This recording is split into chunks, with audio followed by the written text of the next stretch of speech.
coup, bonjour à tous.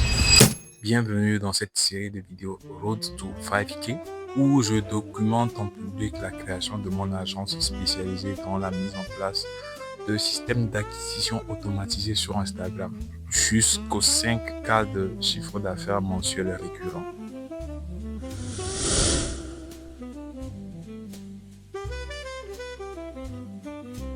Ces 2 dernières semaines, j'ai eu à contacter à peu près 263 personnes avec à peu près 22% de taux de réponse, ce qui est au-dessus de ce qui se fait en moyenne dans l'industrie qui est entre 10 et 15% de taux de réponse sur Instagram. Et pourtant, j'ai raté encore un closing et je vous expliquerai pourquoi tout au long de la vidéo, ce que j'aurais dû faire différemment. L'idée, c'est de vous montrer les réussites, les galères, les échecs et mes apprentissages durant tout ce parcours. Je rappelle que l'objectif pour cette année 2026, c'est de mettre en place les bases de l'agence afin de pouvoir scaler à partir de 2027. Et du coup, on va voir ensemble si c'est faisable. Pour ceux qui ne me connaissent pas, je suis Kader Yamla et je travaille actuellement pour monter mon agence spécialisée dans l'acquisition sur Instagram, boostée à l'IA et aux automatisations.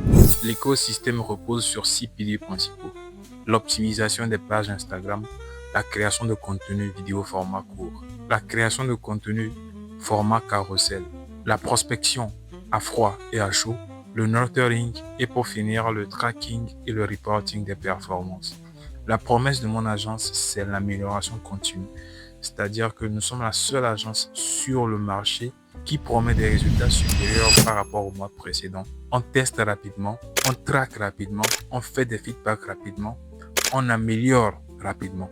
Et notre promesse, c'est jamais 3 mois avec la stagnation ou de la baisse. Aujourd'hui, nous sommes le 1er avril et je suis toujours à la phase de mise en place des bases de l'agence. Dans cette vidéo, je vais vous faire un bilan des 2 dernières semaines. Ce que j'ai eu à implémenter, ce qui a bien ou mal fonctionné. Je vais également vous partager mes apprentissages business tout au long de ces 2 dernières semaines. Et on va terminer par des chiffres concrets du projet. Du coup, on va commencer d'abord par ce sur quoi je n'ai pas travaillé ces 2 dernières semaines. Et pourquoi? L'optimisation des pages Instagram en pause parce que j'ai déjà mis en place le système pour. L'optimisation des pages Instagram en pause. La création de contenu vidéo format court en pause. La création de contenu format carrousel en pause également. Ces 3 piliers sont volontairement mis en pause parce que actuellement le focus est sur la prospection parce que c'est le cœur du service que je propose. Si vous voulez comprendre pourquoi, je vous invite à regarder les vidéos précédentes où j'explique en détail les raisons pour chaque pilier. Sur le tracking et le reporting, j'ai un peu avancé parce que j'ai mis en place un système grâce à Claude Code qui me permet rapidement de faire le bilan de mes stratégies en récupérant les données que j'ai sauvegardées sur Airtable. Ce qui a bien ou mal fonctionné au niveau de la prospection et également au niveau du closing. C'est basique mais très utile et c'est le cœur de la proposition de valeur à la différenciation de mon agence. La rapidité du feedback suite aux stratégies qu'on implémente. Je travaille également sur un plugin actuellement qui va me permettre automatiquement de sauvegarder mes discussions tout au long de ma prospection directement dans Airtable sans que je n'ai à le faire manuellement. Et ce sera le cas pour les membres de mon équipe qui viendront en plus également. Et sur le nurturing, j'ai également mis en place des séquences de relance pour mes prospects. Donc, ce process n'est pas encore stable à 100%, mais j'y travaille également. Le cœur de ces 2 dernières semaines, c'était la prospection. Je précise que nous faisons 2 types de prospection, la prospection à froid et la prospection à chaud. Et actuellement, nous travaillons sur la prospection à froid. D'abord, en ce qui concerne la prospection à froid, j'ai continué à prospecter en affinant mes stratégies, ce qui m'a permis d'atteindre de très hauts taux de réponse. J'ai eu des jours à peu près 40% de taux de réponse. C'est plus que le double de ce qui se fait actuellement sur le marché en moyenne, sur Instagram. Également, j'ai travaillé sur le côté prospection à chaud, c'est-à-dire l'inbound setting. Je travaille actuellement à mettre en place un système pour connecter ManyChat, N8N et Claude pour pouvoir faire la prospection de façon automatique. Je tourne cette vidéo le 3 mai 2026 Et pour ma dernière campagne de prospection, on a pu contacter 326 personnes pour 78 réponses avec donc un taux de réponse de 33%, on peut l'arrondir à 34%. Et c'est toujours pas mal concernant ce qu'on arrive à faire en termes de taux de réponse, supérieur par rapport à ce qu'on fait sur le marché. C'est par contre au niveau du taux de conversion qu'on pêche 3%, c'est très très bas par rapport à nos objectifs. Normalement, avec 78 réponses, si on avait un bon taux de conversion, on aurait pu avoir un minimum de 15 à 20 personnes en appel. Là, actuellement, on n'en a que 9. C'est très très très peu. Et l'idée, c'est de pouvoir les passer en appel lorsqu'on arrive à entrer en contact avec eux. Parce qu'au préalable, on a su valider le niveau de qualification. J'ai remarqué, après analyse, j'ai compris qu'il y avait un problème au niveau de la gestion de la discussion. Donc la trame de prospection n'était pas tellement ça.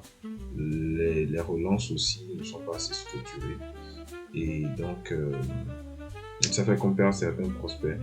Et aussi, il y a un problème au niveau de la gestion des objections. C'est quelque chose sur laquelle je vais travailler, histoire d'améliorer le taux de conversion. Et je pense qu'il va falloir également aussi qu'on commence à multiplier les comptes Instagram pour toucher le plus de personnes.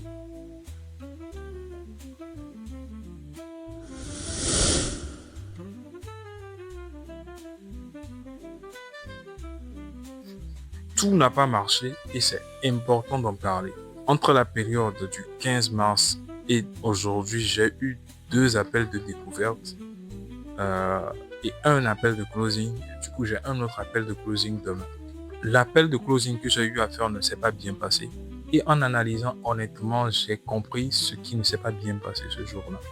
Je n'ai pas eu à gérer l'objection du timing dès l'appel de découverte que j'ai eu à faire avec le prospect.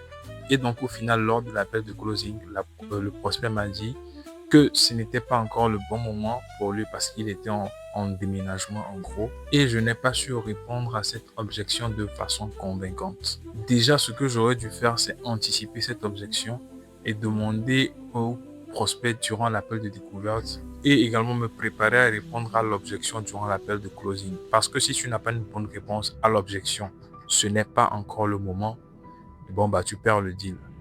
Donc au niveau des résultats, je suis toujours à un client depuis le début de ce projet. 3 appels découvertes et 2 appels de closing, plus un appel que j'aurai demain.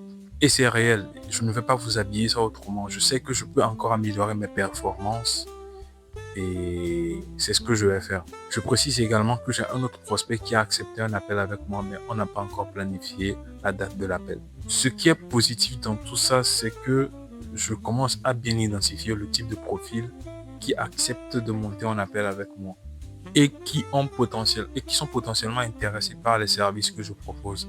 Donc, je vais me concentrer sur ces profils dorénavant au niveau de ma prospection. On passe à la partie où je vous parle de mes apprentissages au niveau business.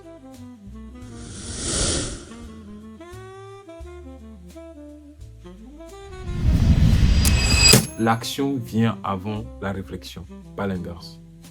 Avant de signer mon premier client, j'étais complètement bloqué par de l'anxiété. Je me posais 1000 questions. Comment je vais gérer ce client? Est-ce que ce type de message va marcher ou pas? Est-ce que si je dis ça, comment est-ce qu'il va le prendre, et ainsi de suite. Mais une chose que j'ai compris, c'est que de mon côté, c'est impossible de résoudre mon anxiété via la réflexion, via la pensée. Parce que plus je pense, plus je deviens anxieux. Parce que je me crée plusieurs scénarios dans ma tête. La seule façon par laquelle j'ai pu combattre l'anxiété, c'est via l'action. Et vous savez quoi?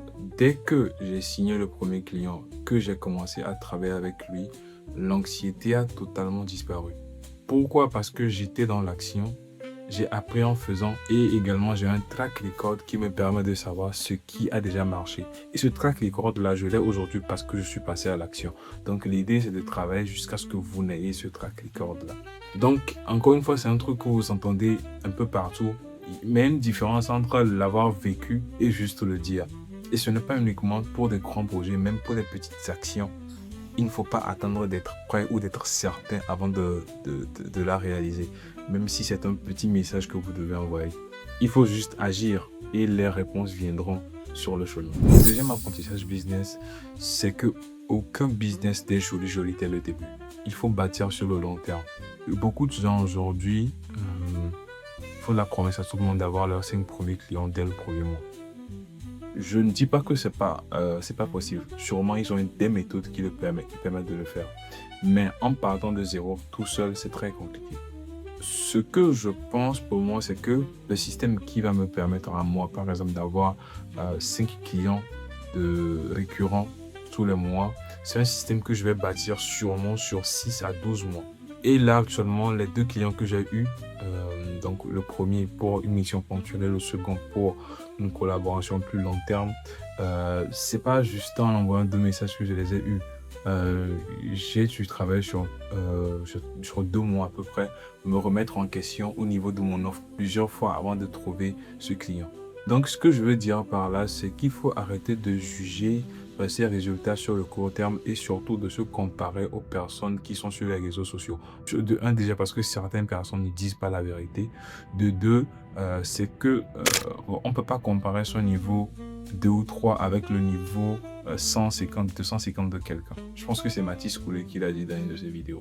Et donc, ce qu'il faut plutôt juger déjà pour son propre business, c'est l'évolution. Est-ce qu'on évolue ou pas? Et en second lieu, avec ses clients, la qualité de la relation client qu'il faut avoir avec lui et la livraison. Parce que c'est la qualité de la relation client qui permet de bâtir une relation sur long terme. Et s'il y a de l'évolution dans le business qui permet d'obtenir de meilleurs résultats. Le troisième insight est lié au premier. C'est pour évoluer, il faut forcément aller vers l'inconnu. Alors, ce qui me bloque en ce moment actuellement, c'est la peur de l'inconnu. Actuellement, j'essaie de scaler, donc passer à 30 messages envoyés par jour, à 100 messages envoyés par jour pour mon propre compte. Et vu que je ne l'ai jamais fait, j'ai un peu peur. Former une personne, gérer l'équipe, gérer mes propres clients en parallèle, c'est un truc que j'ai jamais fait. C'est ma première fois. Mais je me dis que la seule façon d'apprendre et de grandir, d'accomplir quelque chose que personne n'a jamais accompli, c'est via l'inconnu. J'ai un de mes mentors qui dit souvent que lorsque tu as un objectif et que tu connais exactement dans les détails le chemin qu'il faut pour y aller, c'est que l'objectif que tu suis n'est pas le tien. C'est celui de quelqu'un d'autre qui l'a déjà atteint, que tu as juste copié l'objectif. Donc, et c'est pas mal aussi. C'est pas mal. C'est juste que souvent dans l'entrepreneuriat, c'est pas le cas. À part si tu es coaché par exemple. Donc plutôt le shift qu'il faut avoir, c'est toujours arrêter de se demander et si ça va mal se passer, et plutôt se dire dans tous les cas j'aurais appris quelque chose de nouveau. Donc c'est juste une donnée que la nature ou le marché va me renvoyer concernant ce que je propose. Là on va parler maintenant de mes petits obstacles que j'ai eus. En plus, c'est plus au niveau de ma concentration parce que là actuellement je trouve que depuis que j'ai signé le premier client, bien sûr je travaille pour lui, mais je suis devenu un peu plus laxiste au niveau du temps. Il m'arrive de passer une quinzaine de minutes ou plusieurs fois dans la journée à scroller, et je pense que je pourrais aller beaucoup plus vite que ce que je fais là actuellement pour choquer mon client. Alors je planifie d'amener une digital detox bientôt, histoire de focus jusqu'à au moins atteindre les 5K de MRR, parce que je sais que si je suis sérieux, je peux les faire dans les 3 prochains mois, c'est faisable. Et donc l'idée c'est d'être un peu plus focus. Alors j'en profite pour faire un appel à toi si tu as un business B2B, que ce soit du coaching business, que ce soit des services pour des entreprises en ligne, et que actuellement tu manques de prospects qualifiés et que tu voudrais profiter d'Instagram pour mettre en place un système d'acquisition prévisible et externalisé, alors je pense qu'on doit parler. Alors, je laisse en description le lien vers mon Instagram pour qu'on puisse entrer en contact. J'en profite pour te dire que basé sur de la performance et 100% garantie au niveau de l'investissement que tu mets. Et 100% garantie sur des résultats. C'est-à-dire que si les résultats ne sont pas atteints, tu as le droit de me demander de rembourser les fonds et pas de souci. Ma seule condition, c'est que tu dois être motivé par le scale, c'est-à-dire ne pas te contenter d'un plafond de chiffre d'affaires, mais juste chercher à faire plus. Parce que c'est la mentalité dans laquelle je suis. Je voudrais travailler avec d'autres personnes dans la même mentalité. Et surtout que tu aies une vision long terme, pas de solution magique sur les 2, 3 ou 4 premières semaines, mais une relation long terme. Parce que je sais que mon système, après 3 mois, 4, 5, 6 mois de collaboration, te permettra de gagner peut-être 5, 10 fois plus que ce que tu as investi. C'est quoi mes objectifs pour les 2 prochaines semaines? Terminer la partie setup avec le client, commencer à prospecter pour lui. Ensuite, dupliquer les comptes Instagram pour moi également pour envoyer 100 messages par jour. Affiner ma trame de prospection parce que je trouve que j'ai un taux de conversion qui est très bas que je pourrais améliorer. Ensuite, améliorer mon taux de closing un peu aussi parce que j'ai découvert quelques nouvelles techniques que je pourrais implémenter. Ensuite, implémenter un système de gestion des relances que je vais connecter à mon Discord pour notifier chaque temps mes équipes sur les personnes à relancer dans la journée. Et la dernière chose à faire, c'est de former les personnes avec qui je travaille pour qu'ils puissent prendre la main sur la prospection de mon côté et que moi, je m'occupe de celui de mon premier client. Avec ça, je pense qu'on devrait probablement doubler le nombre d'appels par semaine. On pourrait passer entre 4 et 5 appels par semaine. Je pense que c'est assez intéressant. Et également améliorer la vente pour avoir un meilleur taux de closing. Mais ce qui est sûr, c'est que je vais me limiter à un nombre maximum de clients, c'est-à-dire peut-être 2 ou 3, pour avoir le meilleur résultat avec eux avant de scaler encore. Du coup, c'est terminé pour cette vidéo. J'avoue que cette vidéo, je l'ai enregistrée en 2 parties. Une première partie que j'ai enregistrée il y a peut-être 2 ou 3 jours. Et c'est la seconde que j'enregistre aujourd'hui parce qu'il y avait quelques problèmes au niveau du micro. J'étais plus en roulé cette fois-ci. Je n'ai pas suivi le script mot par mot. J'aimerais avoir ton retour là-dessus. J'ai également d'autres idées de concepts que je pourrais utiliser pour la vidéo. Là, je n'ai pas vraiment le temps pour me mettre sur YouTube à 100%, mais j'ai envie vraiment de tester des choses sur une communauté ici. Et donc, dis-moi si c'est... Déjà, si ce type de format de vidéo te plaît, qu'est-ce que je pourrais améliorer là-dessus? Si tu t'y connais sur YouTube, au niveau de mon montage, au niveau de ma voix, ainsi de suite. Et du coup, laisse-moi un like pour me soutenir. À plus.